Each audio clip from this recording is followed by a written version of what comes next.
Un Airbus A320 con destino Singapur desaparece cuando sobrevuela el mar de Java.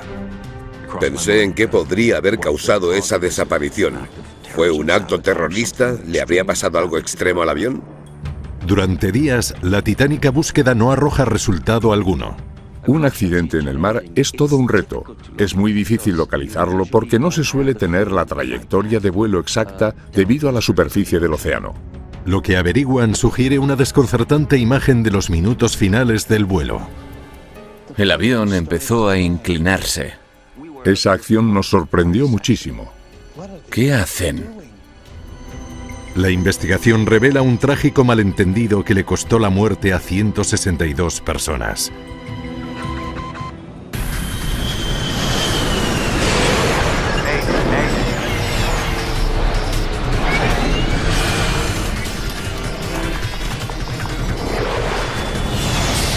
Mayday, catástrofes aéreas.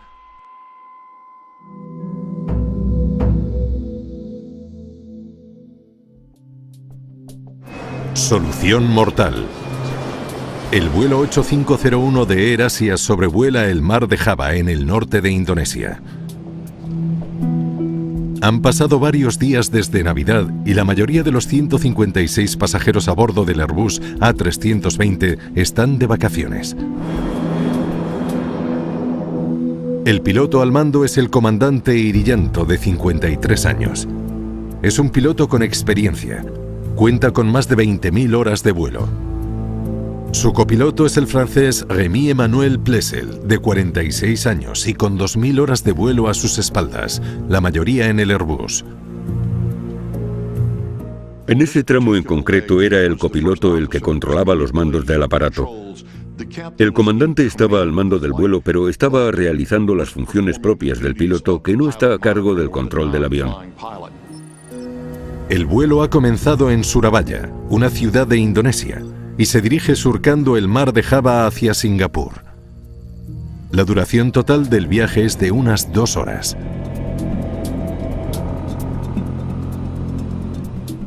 Parece que hará mal tiempo. Eso no tiene buena pinta. 22 minutos después de despegar, los pilotos ven en el radar que más adelante hace mal tiempo. ¿Antihielo? Encendido. Los pilotos tomaron las precauciones necesarias para evitar penetrar en la tormenta porque eso hubiera provocado seguramente muchas turbulencias. Habría granizo y relámpagos y no querían ni exponerse a eso ni exponer a los pasajeros. El comandante ordena al auxiliar de vuelo que prepare a los pasajeros para las turbulencias. Señoras y señores, por favor, regresen a sus asientos y abróchense los cinturones. Khairunisa Haidar Fauzi es uno de los 4 auxiliares de vuelo encargados de velar por la seguridad de los pasajeros mientras el avión se eleva a 9.700 metros.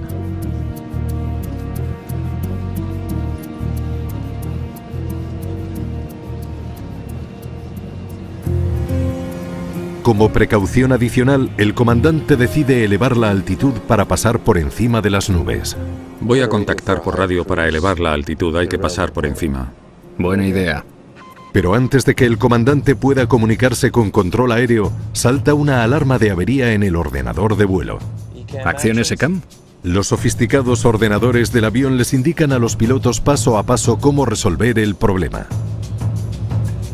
FAC 1 apagado y encendido. FAC 2 apagado y encendido.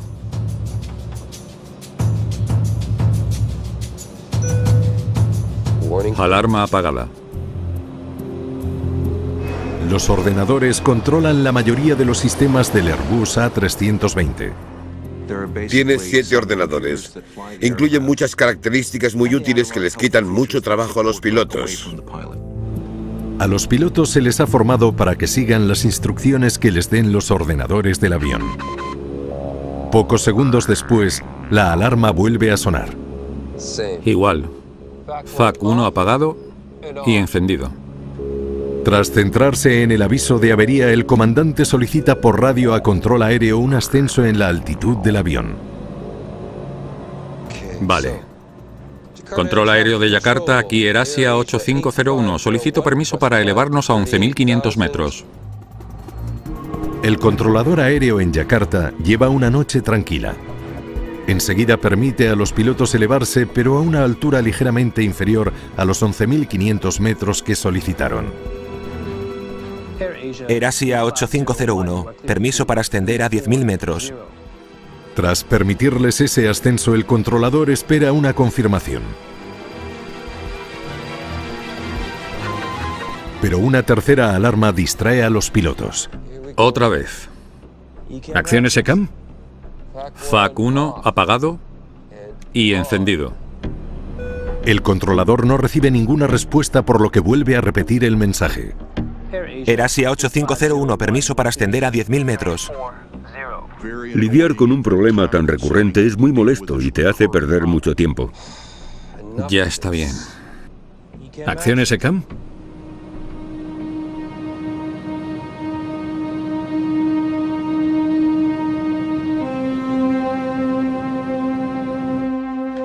El controlador sigue sin escuchar una confirmación por parte de los pilotos. Erasia 8501. ¿Me escuchan? Respondan, por favor.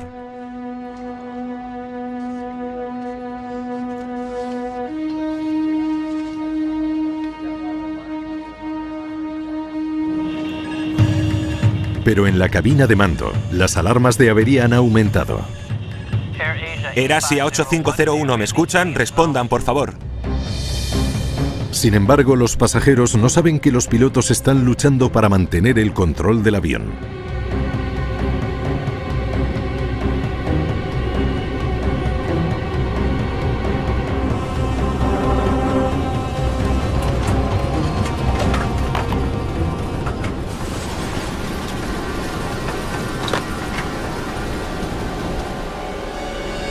Los pilotos se dan cuenta de que el aparato se está inclinando demasiado a la izquierda. Nivélalo. Nivélalo. Algo va terriblemente mal en el vuelo 8501. El copiloto lucha por mantener el control. Nivélalo. Pero el avión enseguida vuelve a inclinarse. Nivélalo. ¡Lo intento! Parece que no pueden controlarlo. No responde. Erasia 8501. Confirmen, por favor. ¿Están ascendiendo a 10.000 metros? El controlador sigue sin escuchar la confirmación de los pilotos, aunque el avión ha empezado a elevarse a 10.000 metros y sigue elevándose rápidamente a cada vez más altitud.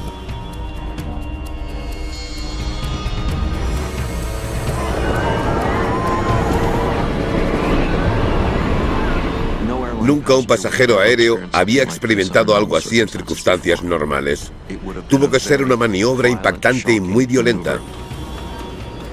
Bájalo. No responde. Es como si el avión tuviera vida propia. Continúa elevándose a cada vez más altura mientras los pilotos luchan por nivelarlo. De repente, inexplicablemente, el avión comienza a descender.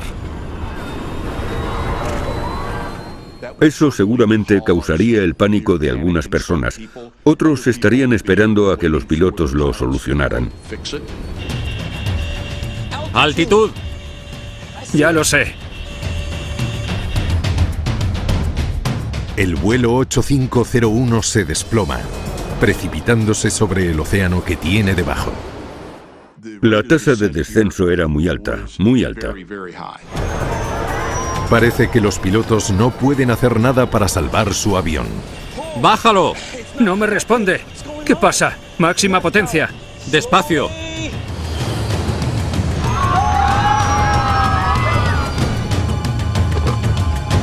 Tras 43 minutos de un vuelo que debía durar 2 horas, el vuelo 8501 de AirAsia desaparece del radar. ¡Bájalo! ¡Lo intento! ¡Bájalo! ¡No responde!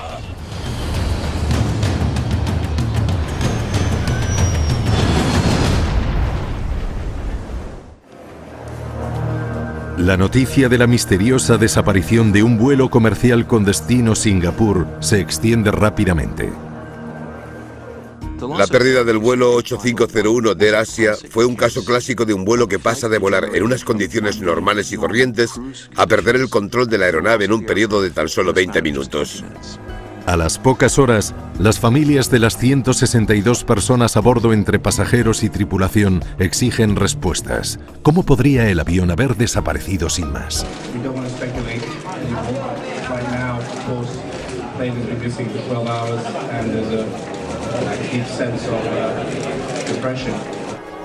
Lo único que saben las autoridades es que el avión desapareció del radar en algún punto sobre el mar de Java. Los rumores sobre lo que le pudo haber pasado al avión corren como la pólvora. Pensé qué podría haber pasado. ¿Fue un acto terrorista? ¿Un sabotaje? ¿Le habría pasado algo extremo al avión? Pero era muy difícil averiguar qué había pasado solo con las primeras noticias que nos llegaron. Han pasado pocos meses desde que desapareció el vuelo 370 de Malaysia Airlines en circunstancias similares. Se desvaneció del radar sin enviar ninguna llamada de auxilio. Embarcaciones de búsqueda y rescate se ponen en marcha para peinar el inmenso y agitado mar entre Sumatra y Borneo en una tarea titánica. Un equipo internacional de investigadores aéreos vuela hasta Yakarta para reunirse con los expertos locales. Rey Nurkayu es un investigador de accidentes aéreos del Comité de Seguridad Nacional del Transporte de Indonesia. Los datos del radar de control aéreo eran nuestra principal fuente para detectar la localización del avión. Comienzan entrevistando al controlador aéreo. ¿Podría contarnos lo que pasó? Eran los únicos que podían contarnos un poco más sobre lo que había sucedido. Ellos habían visto la trayectoria del avión, la trayectoria del vuelo. Descubren que el avión volaba hacia una zona con mal tiempo. Cuando comienzas una investigación lo analizas todo. En este caso descubrieron que hacía mal tiempo. ¿Y después? Empezaron a perder altitud rápidamente. Cuando desaparecieron del radar estaban a 7.300 metros de altura. Muchas gracias. ¿Cómo podría haber estado volando con una altitud de crucero y de repente elevarse y luego caer con una tasa de descenso tan elevada? ¿Podría haber perdido potencia en un motor por culpa de la violenta tormenta? Puede que el tiempo tuviera algo que ver en el accidente. Por eso intentamos conseguir más información sobre las condiciones meteorológicas.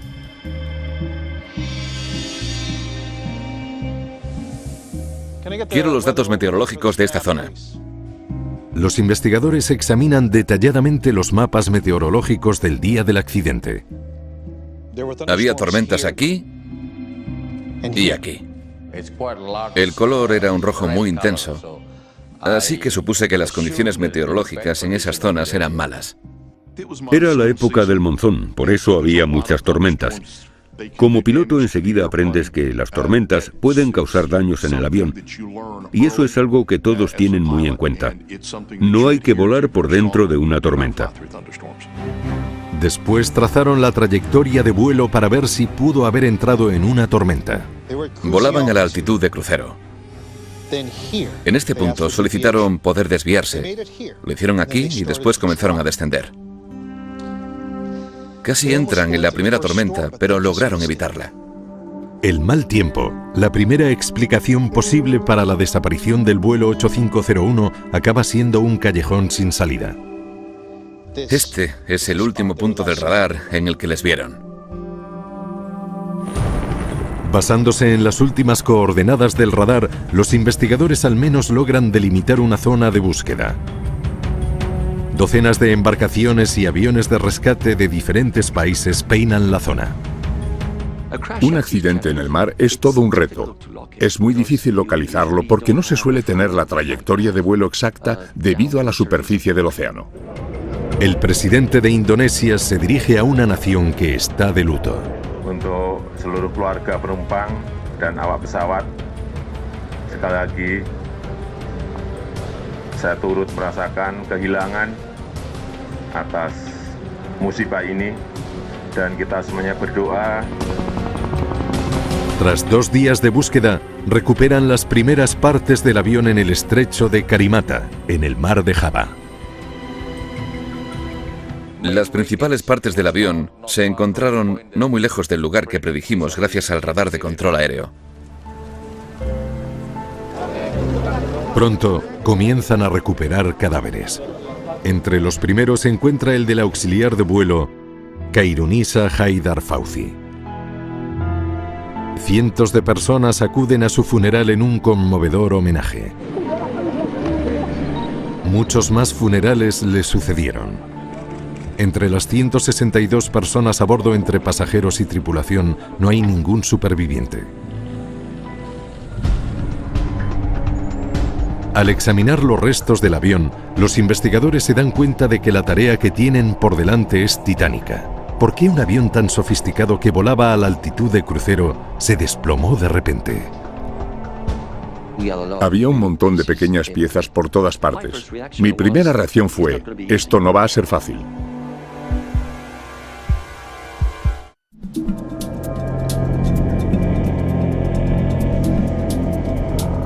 ¿Está todo así? Un accidente en el mar es todo un reto porque normalmente las partes más interesantes están bajo el agua y es difícil llegar hasta ellas. Aunque la mayoría del avión sigue bajo la superficie, los investigadores analizan los restos que flotaban sobre el mar. Para saber si el avión explotó, buscan partes pequeñas con bordes quemados.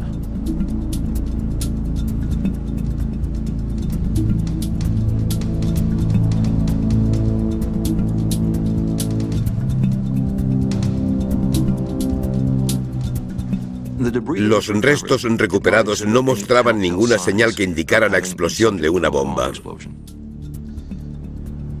El avión no explotó. Los restos del vuelo 8501 son grandes y limpios. Pudimos descartar la opción de una fragmentación en pleno vuelo. Es un paso adelante.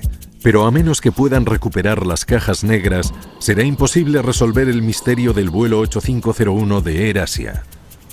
La única esperanza de saber qué ocurrió en la cabina de mando pasa por encontrar las grabadoras de vuelo. Su búsqueda es una prioridad. El equipo de búsqueda de las cajas negras, ayudado por Singapur, Francia, Reino Unido y China, utilizamos un sonar de barrido lateral y una cámara submarina no tripulada. Todas las cajas negras cuentan con una baliza electrónica que transmite una señal bajo el agua. Los sistemas de sonar de los barcos pueden detectar esa señal y guiar a los investigadores hacia las cajas negras. Cuando recibes esa señal, significa que estás a un radio de unos 2000 metros de ellas. Eso nos ayuda a acotar la zona en la que los submarinistas intentarán encontrarlas. Pero las condiciones meteorológicas complican la búsqueda. La profundidad era de unos 40 metros y el mar estaba bastante agitado. No pudimos ir todos los días que quisimos. Tuvimos que adaptar nuestra estrategia al tiempo. Tras 2 semanas buscando, por fin tienen éxito. Encontramos las cajas negras. El 12 de enero encontramos la primera, el registrador de datos de vuelo, y al día siguiente encontramos la grabadora de voz de la cabina de mando, más o menos en la misma zona. Nos sentimos muy aliviados cuando encontramos las cajas negras. Fue un enorme paso adelante en nuestro camino para explicar qué había sucedido.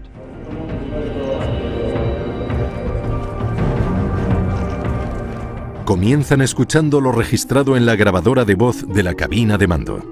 Esa grabación debería mostrar la conversación de los pilotos y cualquier otro sonido que se hubiera producido en la cabina de mando. Comencemos por cuando piden permiso para elevarse. Dale al play. Control aéreo de Yakarta, aquí Air Asia 8501. Solicito permiso para elevarnos a 11.500 metros. Hasta ese momento era un vuelo normal, sin incidentes. Sigamos escuchando. Casi inmediatamente, los investigadores descubren algo. ¿Acción SCAM? FAC 1 apagado y encendido. FAC 2 apagado y encendido. Alarma apagada. Tuvieron que lidiar con algún tipo de alarma. Dale al play. ¿Acción SCAM? Lo mismo. La alarma vuelve a sonar. Todo el rato le saltaban alarmas de lo que se llama sistema ECAM, Supervisión Centralizada Electrónica de Aeronaves. Dale al play. Otra vez. ¿Acción SCAM? FAC 1 apagado y encendido. FAC 2 apagado y encendido. Alarma apagada. En ese momento, el comportamiento de los pilotos era el habitual. Estaban callados. Se comunicaban para ver qué listas de verificación tenían que seguir. AirAsia 8501. Permiso para ascender a 10.000 metros. Páralo. Sabemos por el controlador que nunca más volvieron a contestarle. Dale. Otra vez. ¿Acción SCAM? La grabación revela algo sorprendente. No, tengo una idea mejor. Parece que el comandante hace algo diferente. De repente suena una nueva alarma. Para la grabación. Han desconectado el piloto automático. Una repentina desconexión del control automático de la aceleración y del sistema de autotracción hace saltar una alarma bastante ruidosa. Eso preocupaba mucho a los investigadores. ¿Qué es eso? A ver qué tenemos aquí. ¿Problema grave? ¿Por qué? Lo estoy comprobando. Nivélalo. Los investigadores escuchan una alarma más en la cabina de mando. Aviso de entrada en pérdida. El avión contaba con una alarma para indicar a los pilotos que se estaba produciendo una pérdida aerodinámica. Nivélalo. Despacio. ¿Qué pasa? Nivélalo. Una entrada en pérdida se produce cuando el ángulo entre las alas y el aire entrante se vuelve demasiado inclinado. La cantidad de aire que fluye por encima de las alas se reduce y el avión pierde altura y ya no puede seguir volando. Que un Airbus entre en pérdida es algo extremadamente remoto, sobre todo si está volando en la altitud de crucero, porque eso le protege de este fenómeno. El ordenador no permite que el aparato entre en pérdida, no permite que las alas creen un ángulo tan empinado como para que se produzca algo así. ¿Qué provocó que un avión tan avanzado técnicamente entrara en pérdida? El piloto automático se desconecta, el avión entra en pérdida, luchan por recuperarlo. No tiene sentido. Solo el registrador de datos de vuelo puede revelar qué pasó en el momento en el que comenzó la crisis.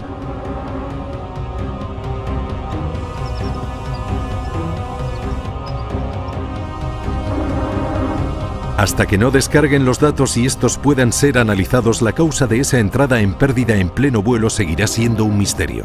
¿Por qué tuvisteis que luchar tanto? Una de las preguntas a las que se enfrentaron los investigadores fue ¿por qué y cómo un avión que se supone que no debía entrar en pérdida acabó haciéndolo? Bájalo. Despacio.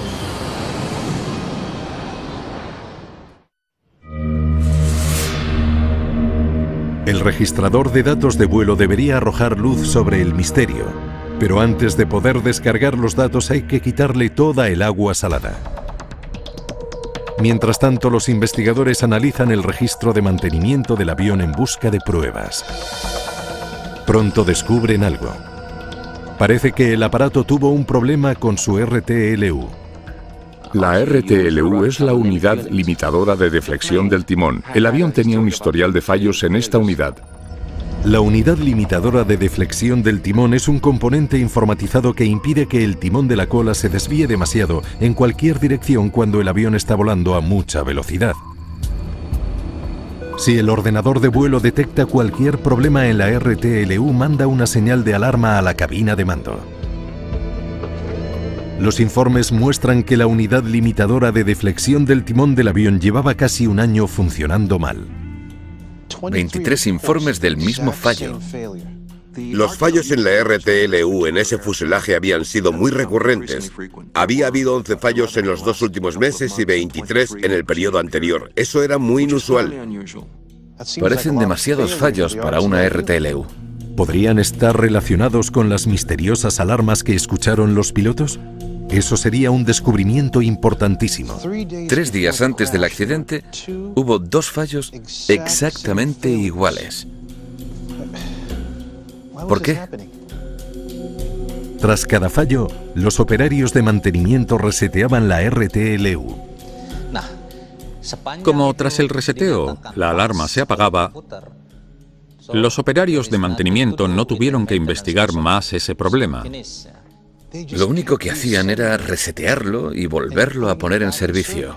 Pero nunca encontraron una solución permanente. Volvían a poner el aparato en servicio después del reseteo. Eso, desde un punto de vista legal, solucionaba el problema, pero obviamente, fuera cual fuera el origen del fallo, no lo encontraron ya que pasaba una y otra vez. Parecía que el avión funcionaba perfectamente a pesar de las alarmas.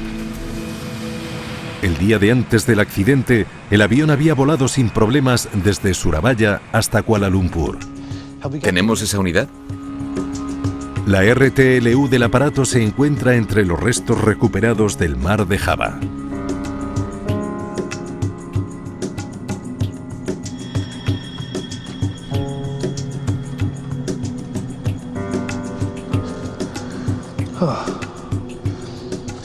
Vamos a enviársela al fabricante a ver si averiguan algo. Envían la unidad a Francia para que la analicen allí.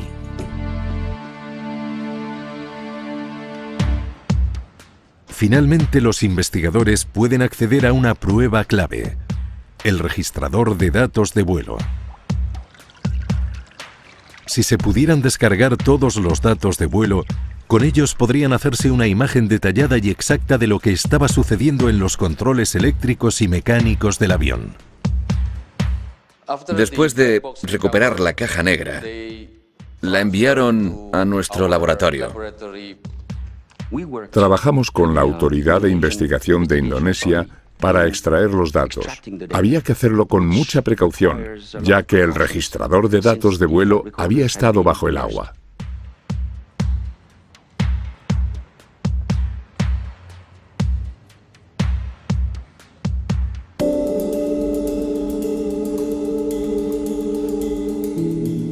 Bájalo un poco. Al examinarlo, descubren que el impacto ha dañado el tablero con los datos de vuelo.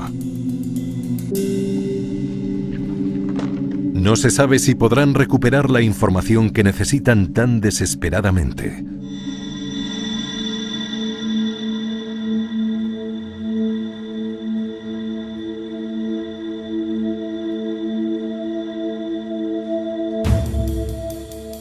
Comienza la descarga. Aunque el registrador estaba dañado, logramos recuperar todos los datos. La descarga es un éxito. De acuerdo. Empecemos por las alarmas. Vale. Aquí sonó la primera. Es obvio que fue por la RTLU. Lo solucionan reseteando todo el sistema. El procedimiento para resetear el sistema es muy parecido al que hacemos cuando reiniciamos un ordenador. Solo hay que apagarlo y volverlo a encender. FAC 2, apagado y encendido. La alarma de la RTLU volvió a sonar 2 veces más. Y las 2 veces hicieron lo correcto. Pero volvió a sonar una 4ª vez. Y de repente hubo un problema. ¿Hicieron algo diferente? La 4ª vez la alarma cambió. La nueva alarma indicaba que había un problema en los 2 principales ordenadores del avión conocidos como FAC u ordenadores de aumento de efectividad de dirección.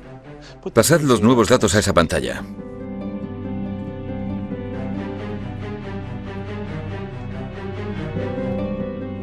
Algo hizo que los 2 ordenadores fallaran al mismo tiempo.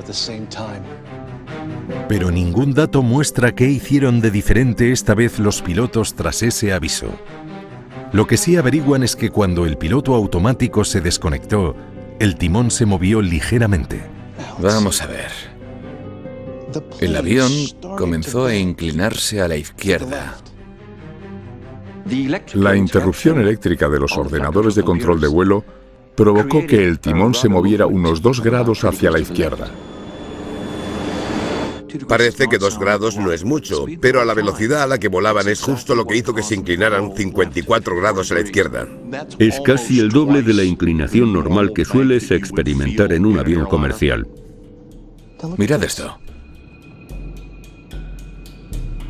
Tardaron 9 segundos en hacer algo para corregir esa inclinación. A pesar de que la inclinación fue bastante pronunciada, parece que los pilotos tardaron en reaccionar y nivelar el avión.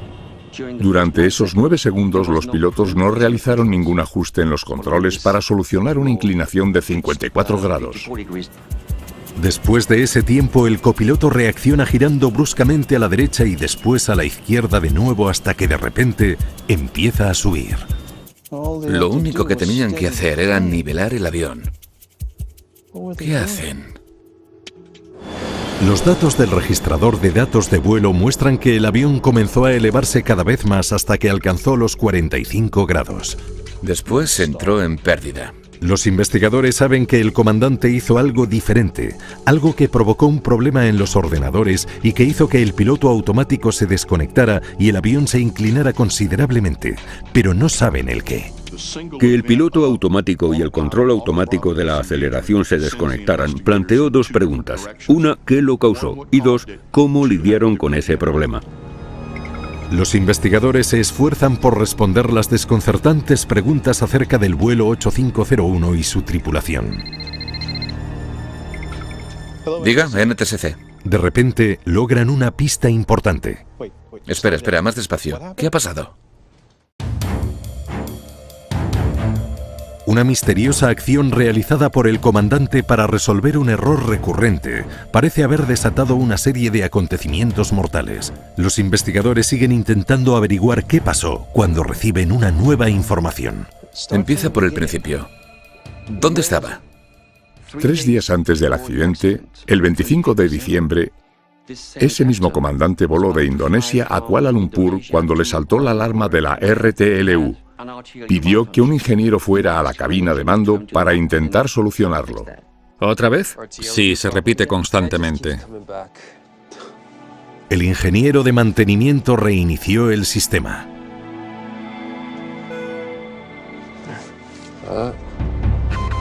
Pero el problema apareció de nuevo. Tengo una idea.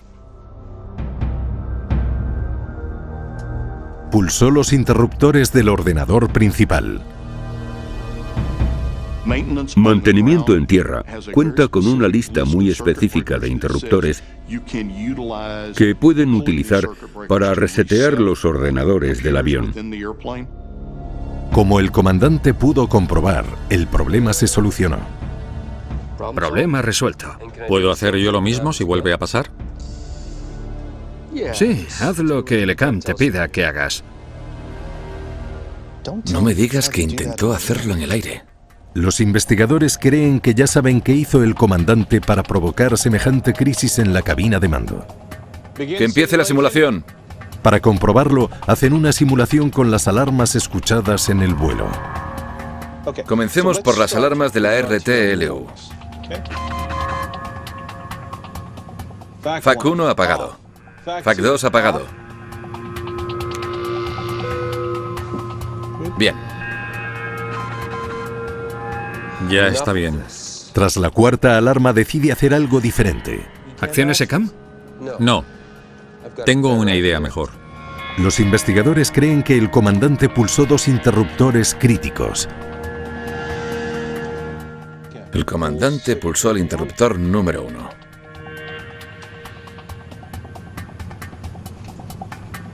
El resultado es inmediato. Y ahí está la alarma indicando que se ha desconectado el piloto automático. Los investigadores están seguros de una cosa. Esto tuvo que ser lo que hizo.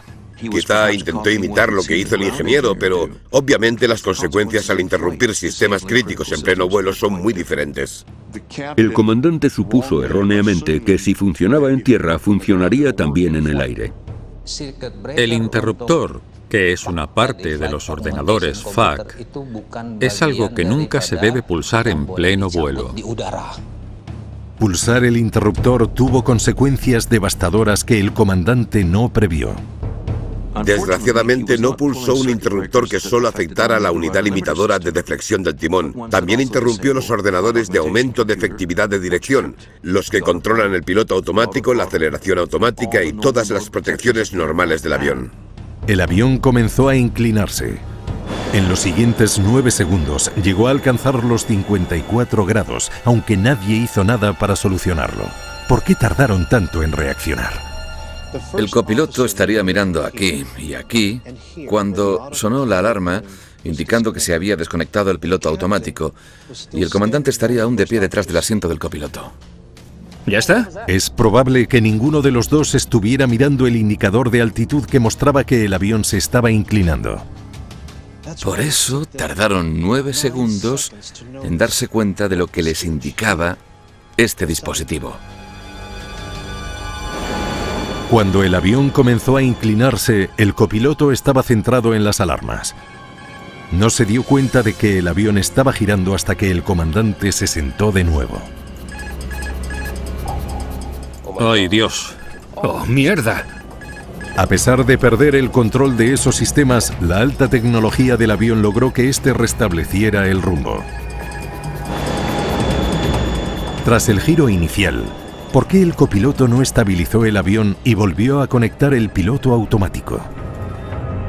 Los investigadores deben intentar comprender qué estaban pensando los pilotos en ese momento. El copiloto movió la palanca hacia la derecha con tanta fuerza que el avión giró violentamente hacia ese lado. La mayoría de las veces eso se catalogaría como el máximo para un Airbus. En un intento por entender las acciones del copiloto, los investigadores analizan cómo se comporta el cerebro humano durante el vuelo. El sentido del equilibrio se mantiene gracias a los líquidos de los canales auditivos. Cuando giramos bruscamente, el cerebro puede obtener señales mixtas que afectan nuestro sentido del equilibrio. Los datos del registrador de datos de vuelo muestran lo dramáticos que fueron los movimientos del avión. El avión se inclinó 54 grados a la izquierda y después logró nivelarlo en tan solo 2 segundos. Eso desorientaría a cualquiera. ¿Quizá estuviera confundido? En cuanto el copiloto niveló el avión, el líquido en sus canales auditivos siguió fluyendo hacia la derecha. El avión ya estaba nivelado, pero él sentía por culpa de su oído que estaba girando a la derecha. Giró a la izquierda de nuevo. ¿Pero por qué? ¡Nivélalo! ¡Lo intento!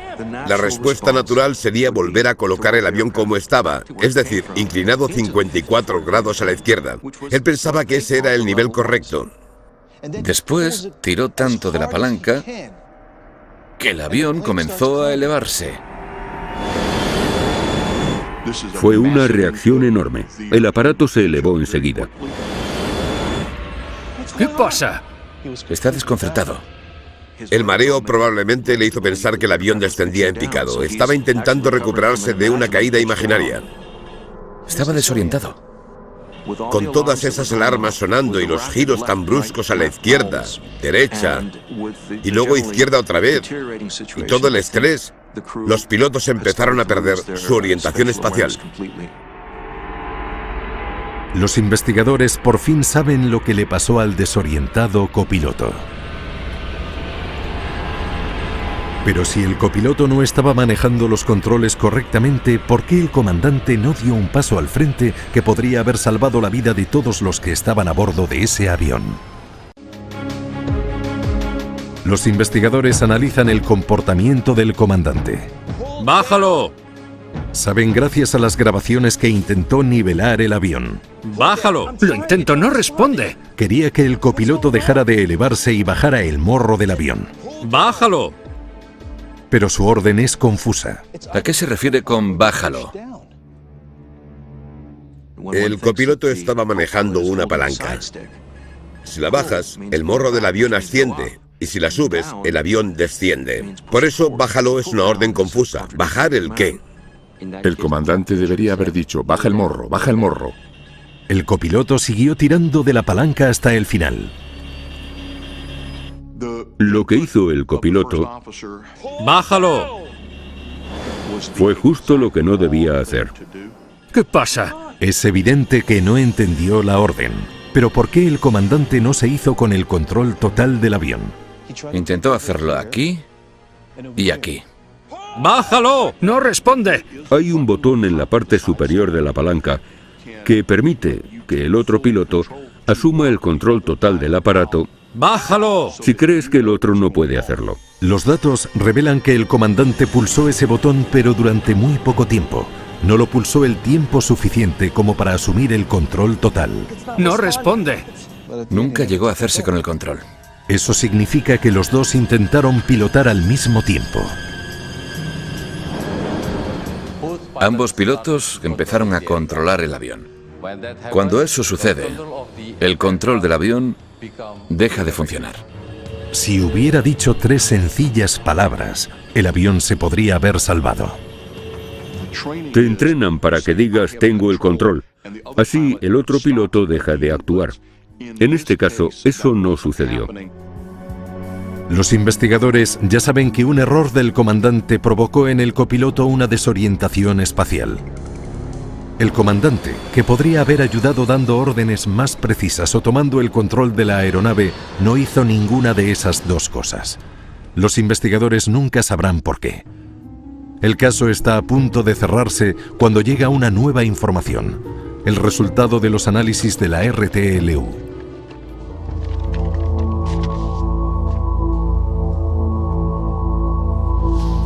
Fue una serie de alarmas de esa unidad lo que provocó los acontecimientos que causaron el accidente. ¿Acción SCAM? El fallo de la unidad limitadora de deflexión del timón con el que lidiaron los pilotos era algo insignificante, una molestia, y el procedimiento para resetearlo... FAC 1 apagado y encendido. Era sencillo. FAC 2 apagado y encendido. Alarma apagada. Lo único que el comandante tenía que hacer era seguir las instrucciones del sistema ECAM. El avión había tenido varios fallos en la RTLU ese año, un fallo que nunca se había solucionado. Un examen al microscopio del módulo electrónico de la unidad por fin revela la causa de ese fallo tan repetitivo. Gracias a ese análisis descubrimos que había una grieta en la junta soldada del módulo electrónico y eso hacía que la RTLU funcionara bien solo a ratos. Si el mantenimiento hubiera sido el correcto, Problema resuelto. se habría quitado el módulo electrónico de la RTLU. Si se hubiera enviado el avión para encontrar y solucionar de una vez el problema, esa catástrofe nunca hubiera sucedido. Para los investigadores, descubrir que fue un fallo tan diminuto lo que provocó una serie de acontecimientos que acabaron con la vida de las 162 personas a bordo lo hace todo aún más trágico. Al preparar su informe final, es obvio que el accidente del vuelo 8501 deja al descubierto una serie de graves problemas. En el informe final se pide que se mejoren los protocolos de mantenimiento para ayudar a eliminar cualquier problema recurrente, por minúsculo que sea, antes de que cause una catástrofe. Cuando tienes 4, 5, 6, 8, 10 problemas recurrentes, eso significa que los métodos tradicionales no están funcionando y que necesitas un diagnóstico mucho más exhaustivo y profundo hasta que encuentres el fallo. ¡Bájalo! ¡Bájalo! Y la otra lección que sacamos del accidente es que hay que asegurarse de que la comunicación entre los pilotos sea lo más clara posible para evitar cualquier interpretación errónea de una orden. Gracias a este caso, la industria aprendió lecciones muy duras, pero lo más importante fue que la industria incorporó esas lecciones para que algo así no se vuelva a producir jamás.